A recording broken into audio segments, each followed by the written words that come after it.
So, if you want to watch the three greatest moments of horror history ever, um, go on YouTube and type in the Horror Awards. It was 3 years of Universal Studios celebrating horror, um, and it's brilliant. Like, I stumbled across this on my feed, and I didn't even know this existed, but it was at Universal Studios Hollywood, and it was treated like the Oscars of horror.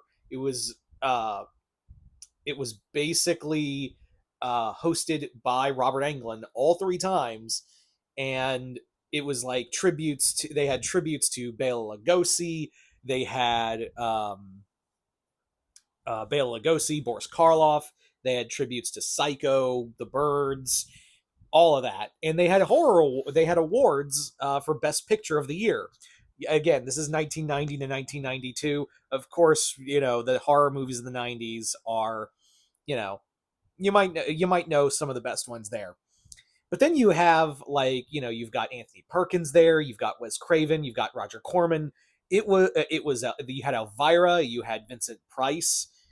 There's actually a really touching moment where I think it's in the second one where Vincent Price is brought out by Elvira, and it's one of his last appearances, and he gets a standing ovation. It's a very touching scene, honestly.